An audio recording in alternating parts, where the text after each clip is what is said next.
Good morning students, welcome in economics class.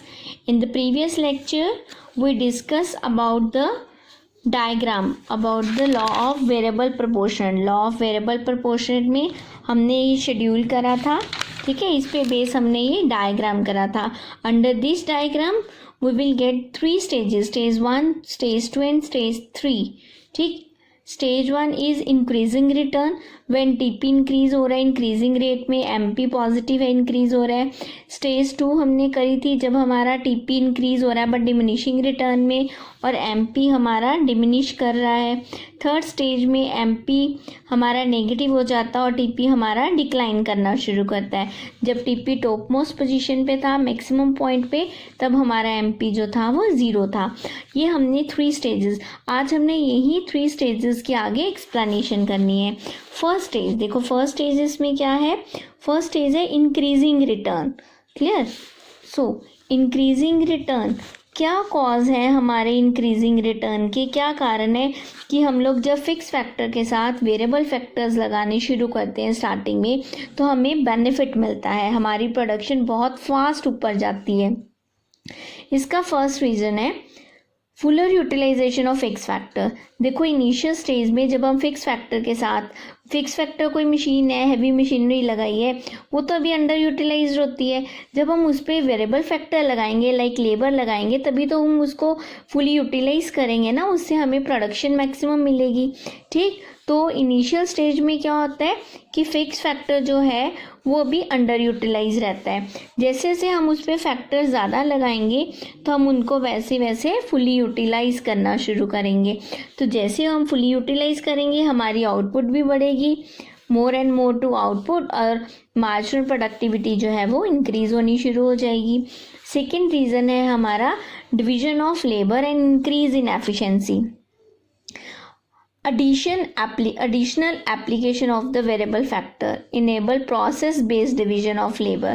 हम क्या करेंगे बेटा, जब लेबर लगाएंगे ना ज़्यादा तो हमारी जो स्पेशलाइजेशन के अकॉर्डिंग हम क्या करेंगे, लेबर को, अगर ज़्यादा लेबर है तो हम उनकी स्पेशलाइजेशन के अकॉर्डिंगली वर्कर में काम डिस्ट्रीब्यूट करेंगे.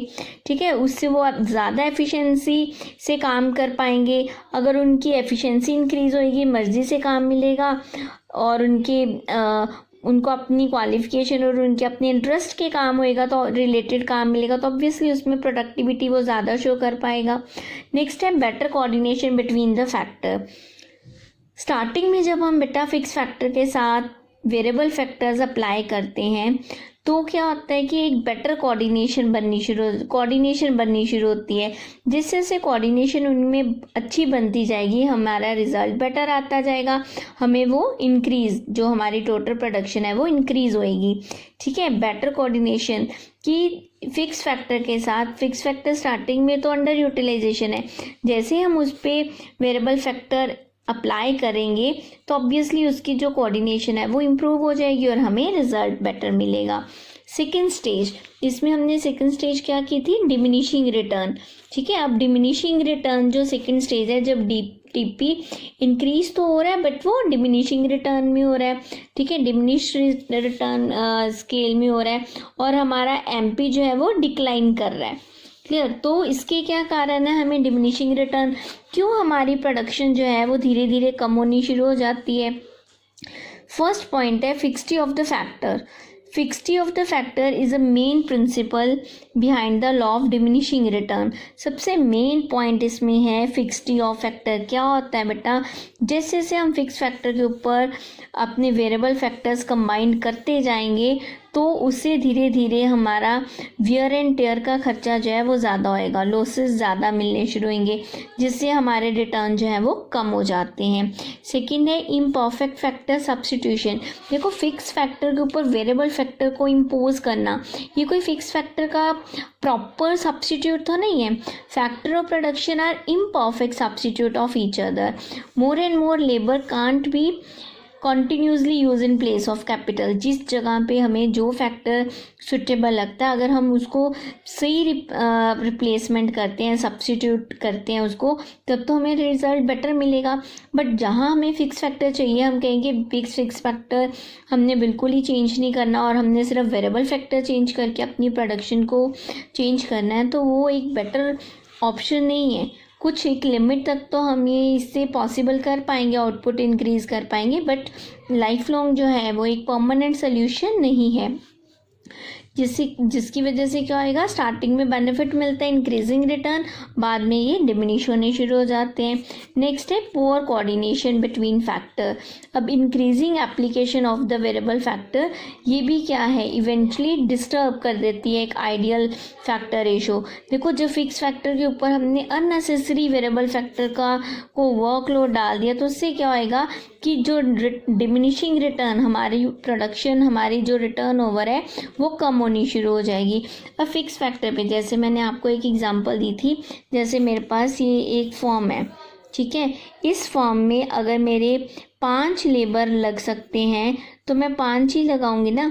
अगर मैंने इस पे 7 लेबर लगा लिए तो क्या होगा, प्रोडक्शन मेरी कम होनी शुरू हो जाएगी। ठीक है, अगर 5 लगते हैं तो 5 ही लग पाएंगे इनमें। क्लियर?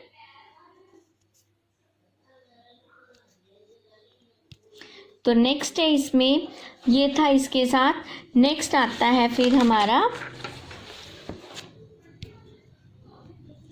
नेक्स्ट आता है फिर मेरा इसमें अजम्पशन ऑफ द लॉ, कि लॉ कहाँ पे, इसकी क्या अजम्पशंस हैं। लॉ ऑफ वेरिएबल प्रोपोर्शनेट बेटा, जो base on certain assumptions. First इसमें हम लोग पढ़ेंगे ratio in which factor of production as combined, की रेशो, जो फैक्टर्स हम यूज़ कर रहे हैं उनकी रेशो जो है वो कंबाइंड कैन बी चेंज, हम उनको चेंज कर सकते हैं। होमोजीनियस फैक्टर है जो भी हम लगा रहे हैं, उनकी इक्वल एफिशिएंसी है और टेक्नोलॉजी में किसी तरह का कोई चेंज नहीं आएगा। ठीक है, अगर मैं बोलूँ ना कि मेरे कुछ फैक्टर इनएफिशिएंट है, कुछ एफिशिएंट है, तो ऑब्वियसली जब हम एफिशिएंट वर्कर यूज़ करेंगे, लेबर यूज़ करेंगे, तो ऑब्वियसली हमारी प्रोडक्शन धीरे धीरे बढ़नी शुरू हो जाएगी। बट हम यहाँ पे ये ज्यूम करके चलते हैं कि जो हम लोग अपने वेरिएबल फैक्टर्स लगा रहे हैं उनकी इक्वली इम्पॉर्टेंस है, वो उनकी एफिशिएंसी सेम रहती है। फिर आता है पोस्टपोनमेंट, के लोग कहाँ पे हमारा पोस्टपोन होता है, कब पोस्टपोन होएगा बेटा, जब हम अपनी इम्प्रूव कर लेंगे टेक्नोलॉजी, जब हमारा प्रोडक्शन प्रोसेस जो है उसकी हम टेक्निक्स इम्प्रूव कर लेंगे, तब हमारा ये लॉ पोस्टपोन हो सकेगा। यानी कि हमें लेटर ऑन भी फिक्स फैक्टर के साथ वेरिएबल लगाने से बेनिफिट होएगा, या फिर फिक्स फैक्टर का हमें प्रॉपर वाला कोई सब्स्टिट्यूट हम डिस्कवर कर लेंगे, तब भी हमें बेनिफिट हो सकता है कि हम अगर फिक्स फैक्टर के ऊपर वेरिएबल फैक्टर इम्पोज करते हैं तो हमें इसका लॉस नहीं होएगा। क्लियर?